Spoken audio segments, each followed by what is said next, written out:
Hello sweet friends! Today I'm going to show you how to make a super easy chunky crochet blanket. Enjoy mindlessly stitching away while watching your favorite show or listening to a good audiobook. The Mabel blanket is an absolute dream to work on for both beginner and seasoned crocheters. First things first, here's a list of materials that you'll need. And in case it's helpful, I have a printable version of this pattern available in my shop. It'll be linked below with more detailed information and different size instructions.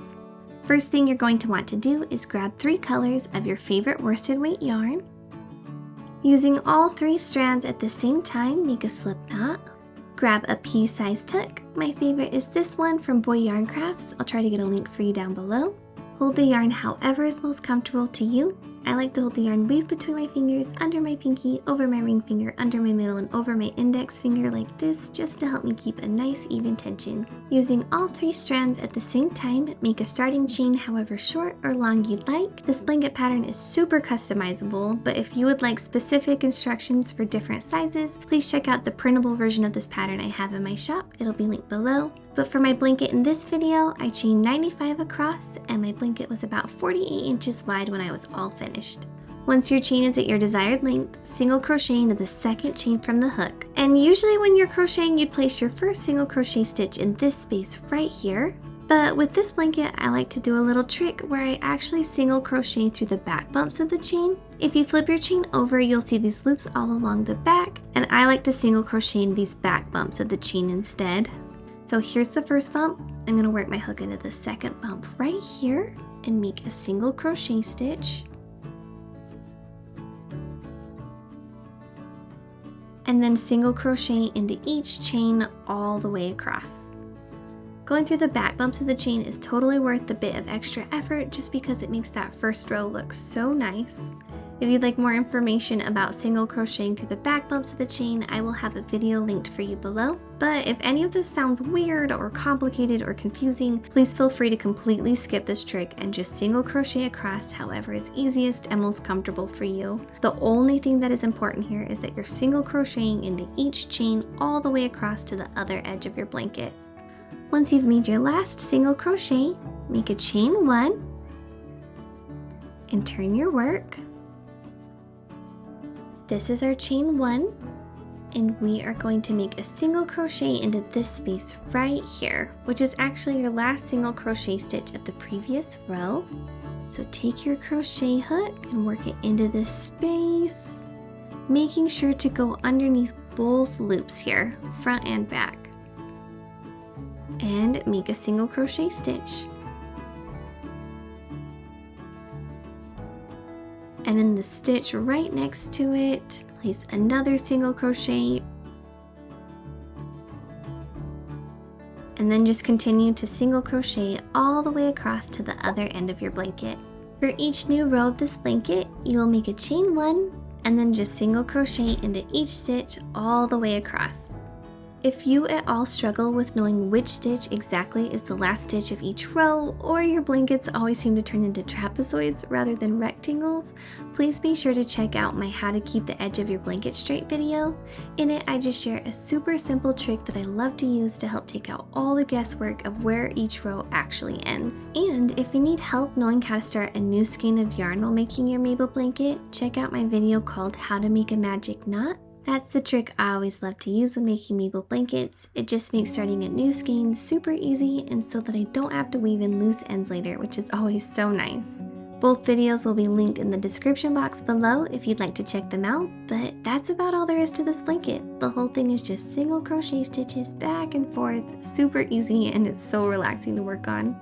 Once your blanket is as long as you'd like, mine was about 60 inches long, go ahead and finish up that very last row and then we'll add a border. Once you've placed your very last single crochet stitch, go ahead and put 2 more in that exact same space for a total of 3 single crochet stitches. This is going to act as the corner of our blanket. So we've got 1 single crochet, there's 2, and there's 3. 3 single crochet stitches all in the same space. Once you've got all 3, go ahead and turn your work, and now we are going to single crochet along the side here. Try your best to do an even amount of single crochet stitches all the way across. What I like to do is go through this space right here, working underneath just the top 2 loops on this side. You can see that there's the 2 loops on the top with a few strands of yarn underneath the hook. And just to show that a little more clearly, the few strands of yarn underneath with the 2 loops on the top. And there's your first single crochet stitch on the side. Place the next stitch in this space right here. And then I'm back to the spot where I like to work underneath the top loops. But if you want and it's easier and you don't want to worry about going underneath the top loops, you can totally just place a single crochet in this space right here. But I personally feel like it's a little bit too big of a gap. I just prefer the look so much more of this one rather than this one. But you do whatever is most comfortable for you. I'm gonna do that stitch really quick and work my hook just underneath those top loops, leaving a few strands of yarn underneath just to help close up that gap. You can see that doing all this adds the sweetest and easiest little border and just helps clean up the edge of your blanket. Looks so nice. Keep repeating the process of working a single crochet into this space. And then in the next space, working your hook underneath the top 2 loops, leaving a few strands of yarn underneath to help close up the gap, all the way across until you reach the other end of your blanket. Once you reach the other side of your blanket, work a single crochet into this space right here. And we are actually going to create our corner stitches into this space over here underneath these 2 loops, kind of on the side edge here. So slide your hook underneath both loops. There's your first single crochet. And we want to place 3 single crochet stitches all in the same space. There's the second single crochet. And the third. Turn your work again. And now let's single crochet across this edge of your blanket. We're going to work into this space right here underneath both of these loops and make a single crochet.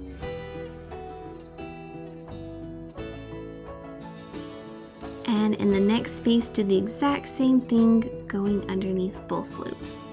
Place single crochet stitches all the way across like this until you reach the other end of your blanket. Single crochet until you reach that very last stitch of the row.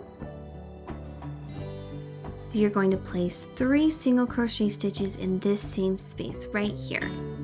So there's our first single crochet. Now let's place the second one.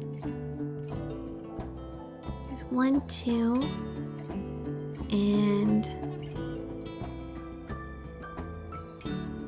there's 3.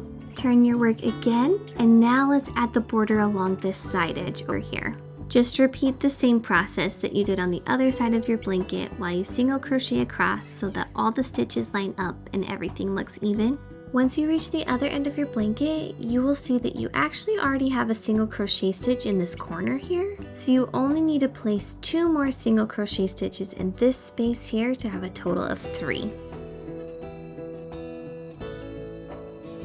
So here's 1 and 2 for a total of 3 single crochet stitches all in the same space. And guess what, sweet friends? We are all finished crocheting our blanket. So go ahead and grab a pair of scissors, cut your working yarn away from your blanket, making sure to leave yourself several inches of yarn to work with for this next step. Grab a hold of your hook and pull on the loop until it pulls all the way through. Get a darning needle, and we are about to make an invisible join for a seamless finish. So this is the last stitch we crocheted on our blanket. We're going to skip this space right here and instead slide our needle underneath both loops of this stitch right next to it. Gently tighten the yarn just enough so that it blends in with all the other loops along the top. And then we're going to go back to our original last stitch, but this time instead of going underneath both loops, slide your needle down through the middle and only through the front loop here.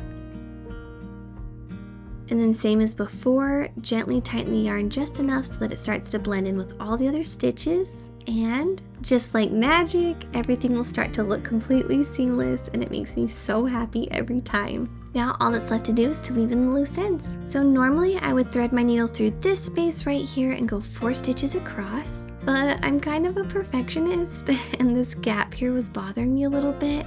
So instead I threaded my needle down through this border stitch so that I could get to the row right underneath the gap. And then I threaded my needle through the center of the gap back up to that top row there, just to kind of help pull those 2 rows together. Close up the gap a little bit. And it already looks so much better.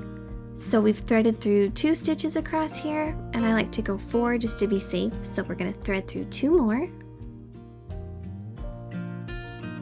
And then I like to find a little loop or stitch close by that I can thread the needle through to act as an anchor point. This just helps hold the yarn in place while I pass back through the same 4 stitches as before. You can see I'm going through the exact same 4 stitches, just in the opposite direction. This helps hold the yarn in place super securely so that I don't have to worry about loose ends poking out later. Once all your ends are weaved in, go ahead and grab your scissors and cut the extra yarn close to your blanket. And that's it, you're all done. You can enjoy your blanket as is, or if you'd like to add some fancy fringe, keep on watching. I'll teach you how to do that. To make fringe for your blanket, you're going to want to grab a skein of yarn and start to unravel from the outside of the skein rather than unraveling from the inside here. That way the strands are more likely to lay straight and not look as bent or twisted. Next, grab a book. Take your yarn and line it up with the bottom of the book, using your thumb to hold it in place while you begin to wrap your yarn around and around the book as many times as you'd like. Once it's nice and full, grab a pair of scissors and cut the working yarn away from the skein, and then cut along the bottom of the wrapped yarn you just created for your fringe. And now you've got a nice pile of yarn to work with. In case you're wondering, my strands of yarn were about 18 inches long. For this particular style of fringe, I like to attach it along the top of this first single crochet row, right into these spaces right here. So first things first, grab a crochet hook, and for our first section of fringe, I like to attach it to the side over here. So look and find the side stitch that matches up with that row. Slide your hook in from back to front, right underneath both loops on the edge there. Grab 5 strands of yarn, fold them in half. Drape this loop from the folded strands over your crochet hook and use your hook to pull the strands of yarn through the blanket. And then I think it's easier to use my fingers for this step to reach up through the loop, grab a hold of the strands of yarn and use my fingers to pull them through the loop, and then just pull to tighten. Now that we've attached our first section of fringe, we're going to skip this space and attach our fringe into this space instead. So grab your crochet hook, go up underneath the blanket and through this space right here. Same as before, grab 5 strands of yarn and fold them in half.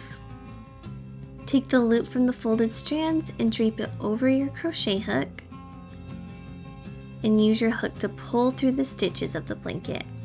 Use your fingers to reach up through the loop, grab a hold of the strands of yarn, and pull the strands through the loop with your fingers. And then just pull to tighten. Grab 5 strands of yarn, fold them in half, insert your hook through the back of the blanket, making sure to skip a space in between. Pull the strands through the blanket with your hook, and then pull the strands through the loop with your fingers.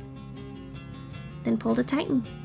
Here's how things should look once you've started to add your fringe. Go ahead and repeat this process all the way across the bottom edge of your blanket until you reach the other side.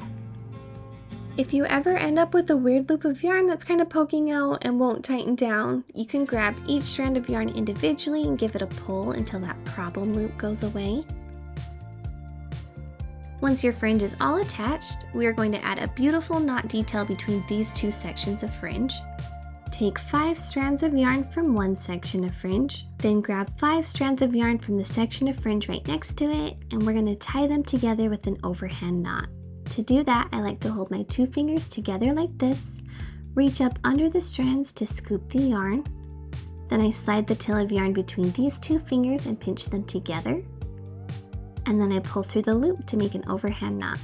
Don't make this knot too tight in case you need to adjust the height later. Then we're going to take the 5 leftover strands from this section of fringe and grab 5 new strands from the section right next to it. Same as before, use your fingers to scoop underneath the yarn here, Pinch the tail between your fingers and pull through the loop. Repeat this process all the way across your blanket, tying overhand knots between each section of fringe. Try your best to line up the knots as you go along, and don't forget to do one last overhand knot on each side with the 5 leftover strands on the edge here. Once all your knots are in place, adjust the heights of each of them to try to get them as even as possible.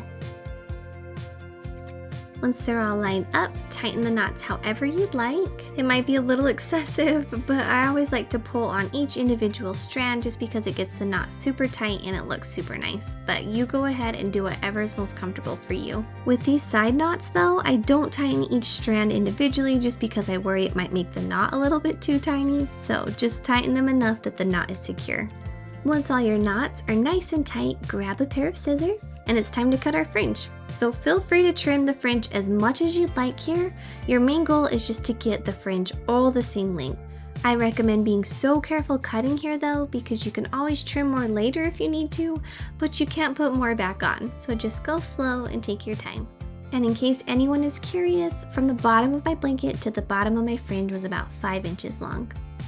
Also, this might be super random, but I ended up needing more than 1 skein of yarn for the fringe on this blanket, so some of the strands were from the center of the skein and they just looked super bent or crinkly. So I ended up grabbing a spray bottle full of water, I laid out a blocking mat, and then I just sprayed the strands down with water till they were soaking wet, smoothed them out the best I could, and then I let them dry overnight, and here's how they look the next day. So much better. But that's it, sweet friends. That is all that there is to making a Mabel blanket. They are just so fun and addicting to make. If you share any photos of your Mabel blanket on Instagram or on social media, please tag me because I would love to see. And if you found this video helpful, please give it a like and share it with your crochet friends. It helps out my channel so much. Thank you so much for watching. I love you and I will see you in the next video.